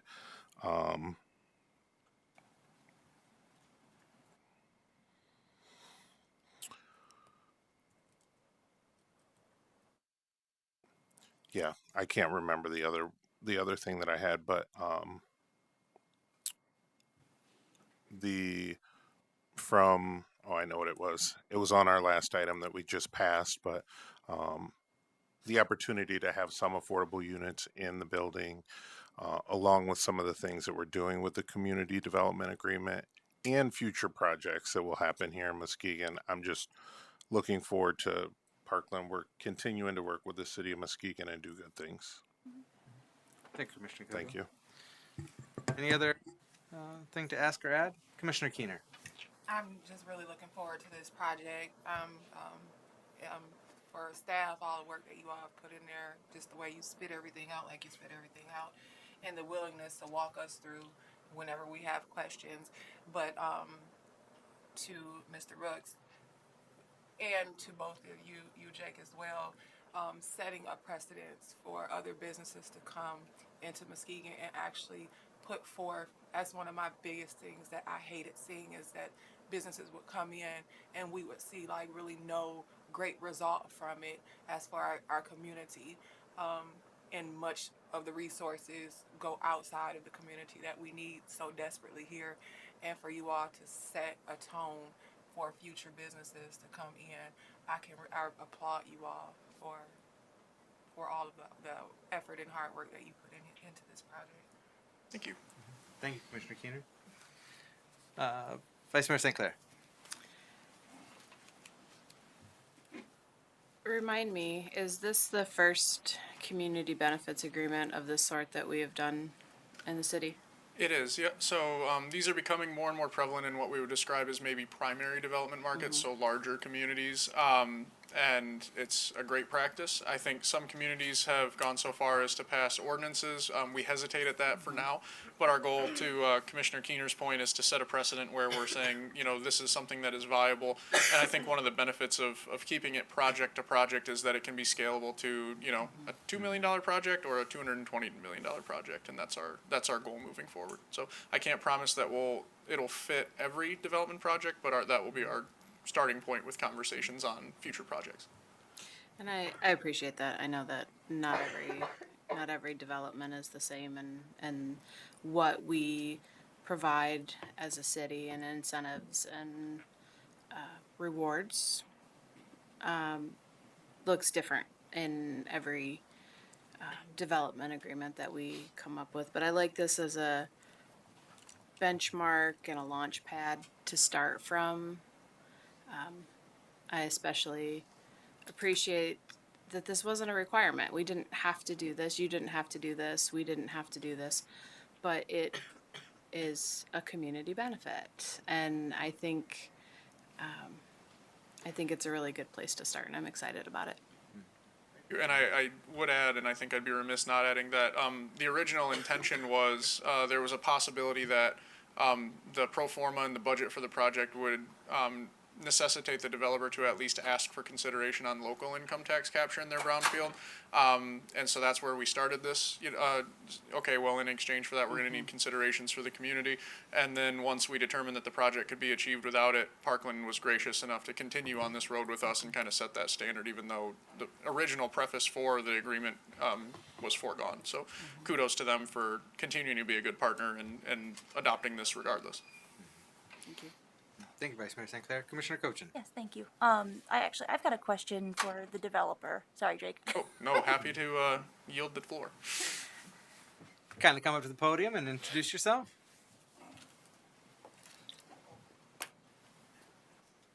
Mayor, thank you, Commissioners. John Rooks, 75 West Walton, Parkland Properties. Good evening, Commissioner Coaching. Thank you. Thank you, Mr. Rooks. What I wanted to ask you was kind of to reiterate something that you said to me when we took a tour of the Shaw Walker building the other day after you started the asbestos removal. What prompted you to want to help the community? I guess to clarify the question, you mean with the community benefits agreement in it? Yes. Okay. Well, it was part of the discussion with the city staff that this is perfect timing and the perfect size project to try to begin this practice and work through it in a meaningful way. And it was inspired by other communities that are larger, and it sounded like a good idea to us. This is a legacy project, and it can help it be even more of a legacy project. And one of the reasons we're doing this is it's so impactful and transformational. Yes, thank you. It is a legacy project, and I think legacy is the right word to use there because when we're looking at what the community benefit agreement is going to do with working with students and with the neighborhood, and even transforming the the safety of the area, I think it does leave a legacy for sure. And I appreciate you taking the time to consider putting effort into our neighborhood, into our marina, into our park, and into our public safety. Thank you. Give most of the credit to your staff. They're good negotiators, and we're meaningful partners, so we wanted to participate in those negotiations and come to a meaningful answer. So, Thank you, Commissioner Cochin. Commissioners, do you have any other questions for Mr. Rooks while we have him at the podium? No? All right. Thank you, Mr. Rooks. thank you. All right, any final thoughts or burning questions before we go to a vote? Seeing none? Roll call, please. Mayor Johnson, Yes. Commissioner Kilgo, Yes. Commissioner Keener, Yes. Commissioner Gorman, Yes. Commissioner Cochin, Yes. Vice Mayor St. Clair. Yes. Motion passes. Thank you. All right. Now we are going to any other business, followed by general public comment. Commissioners, just want to, well, you might want to share the same thing I'm about to share, but you want to take the lead? I think on your event? Your presentation Monday? Oh, yeah. Okay, I'll sorry. let you- I was like, there's a couple things going on. Yes, our last general public engagement for the Fisherman's Landing, 3rd Street Wharf, or just the Lakeshore Development project that we've been talking about will be this coming Monday at 4 p.m. at the Grand Valley Hub. There is a Connect Muskegon page. If you go to our main website, upper right-hand corner, you can click on Connect Muskegon. There's a program page there called Connecting Community to ports. To the water, ports, and parks. Yeah, water, ports, and parks. Thank you. I don't know where my brain just went there. You can get all the information on the public engagement as well as documents to share, and also the presentation that I'll be giving is there in video as well. But if you'd like to come see me give it in person, you can do that Monday at 4 o'clock. All right, yeah. 4 to 5:30 is the plan. At GVSU Innovation Hub, that's 200 Viridian Drive, downtown Muskegon on Muskegon Lake, and we have a view of Fisherman's Landing from the Innovation Hub there. So thanks to everyone that has attended the previous presentations. First one was done at the Simray Community Building at Smith Ryerson, then it was at DPW over on Keating, and both presentations and rooms were packed. So I really appreciate everyone who's turned out to those engagements and had an opportunity to learn more and ask questions and give input. Appreciate that engagement. Did I see Commissioner Kilgo? Yes. And the following Monday, February 24th, right here at City Hall in the Chambers, MDOT will be hosting their public meeting for the Apple Avenue or M46 project. Who has invited city representatives, local businesses, interested residents, all are invited to come. If you have not seen The plans for the Apple Avenue redesign are on our Connect Muskegon page. Please, if you live in the area, if you use the road, take a look at those and come share your feedback at the meeting. That is Monday, February 24th, 4 p.m., right here in the chambers at City Hall. Thank you, Commissioner Kilgo. Commissioner Cochin. Yes. So in case some of you are not aware, Friday is Valentine's Day. And we have a lot of great businesses that are Valentine's Day related in the Nims neighborhood, which is right next door to my ward. So I'm going to give them a plug because Wasserman's is amazing. There's also the Chalet Floral, and we've got the Candy Emporium and the Donut Shop, and then Lakeside Inspired. So there's all kinds of like great businesses to shop local at this year. So please give our neighbors and friends consideration when you're doing your Valentine's Day shopping. And thank you very much for your input. Also, if you can come to the meeting on the 17th about the watershed access, if you can't, please make sure you go online, fill out the form, send us emails, let us know what your thoughts are. Thank you, Commissioner Cochin. Anything else to bring up for any other business? Seeing none. Go to public comment. I've got one form. If you do wish to give public comment, this is general public comment. You can speak on whichever items you wish. It's an opportunity for you to share your input and perspective with the City Commission, not back and forth, not Q&A, not dialogue. I encourage you to complete a public comment form in the back of the room. Provide your name and home address. I will not be sharing your home address, nor asking you to announce your home address. That's for our records. First up, we have Miss Ann Vandermolen joining us from the City of Roosevelt Park. You have up to 3 minutes to provide your remarks. Hi. I just want to speak on, you guys are contemplating getting a lifeguard down at Pierre Marquette. And I just want to I want to talk about water safety and what happened to me in Norton Shores 25 years ago now. And I've been dealing with PTSD ever since. Norton Shores put a flimsy fence up before they put the permanent barricade up. And a little child that I was with, he was almost 3 years old, he fell through that flimsy fence that Norton Shores put up.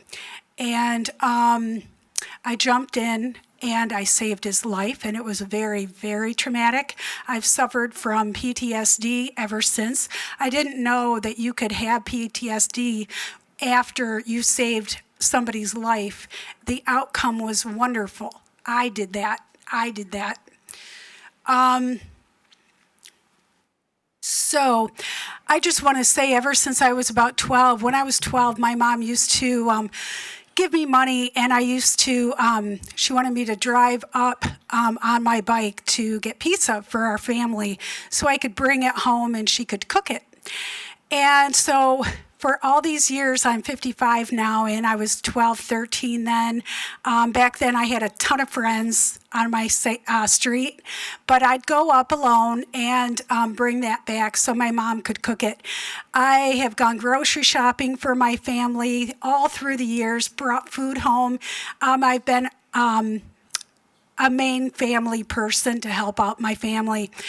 Because of my PTSD, I can barely go out of the city. It's hard for me to drive down here.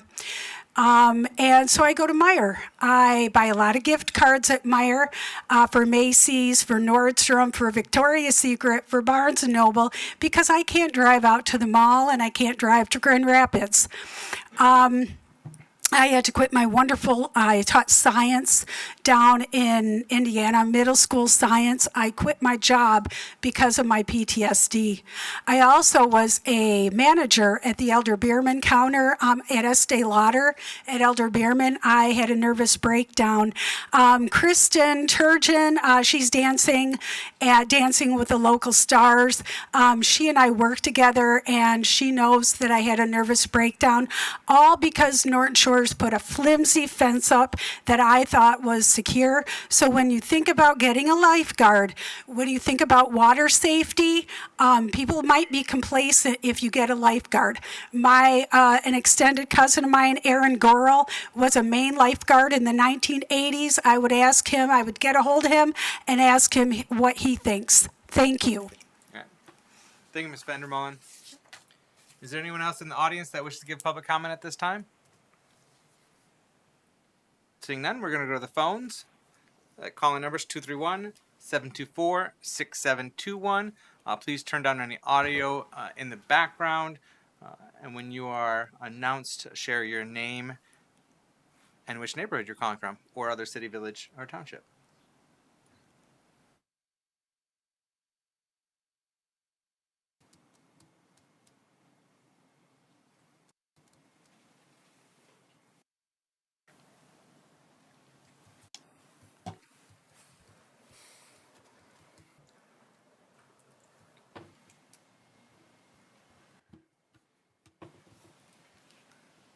Not sound like we have any callers. Did I get a taker from the audience? Yes. That's fine. All right, we got John Allen joining us from the Nelson neighborhood. Welcome. You have up to 3 minutes to provide your remarks. Be real quick. Really, I think just, okay, we're looking at the transportation issues we've seen at the beach and all of these other things. Obviously, a lot of events bearing right down the barrel of us this summer.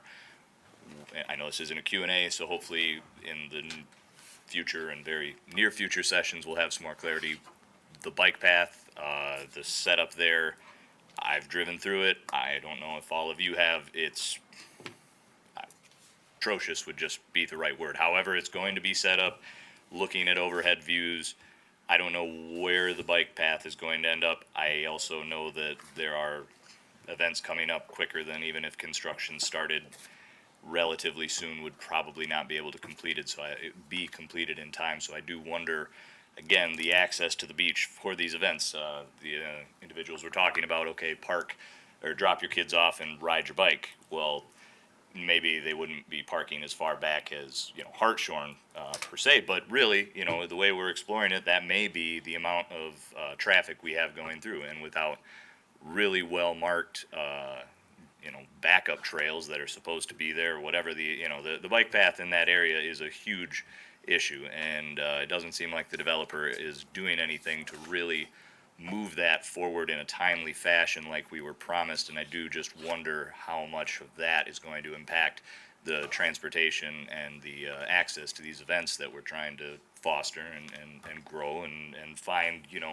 ways to schedule them. So like I say, the schedule of the bike path, and hopefully its completion date and expected return to service might be something we could. Thank you. Thank you, Mr. Allen. All right. Last call for public comment. No phone in comments, so I would entertain a motion to adjourn. So moved. Support. We have a motion by Vice Mayor St. Clair, supported by Commissioner Kilgo. All in favor, please indicate by saying aye. Aye. All opposed, same sign. We are adjourned. Thank you. Take care and be well.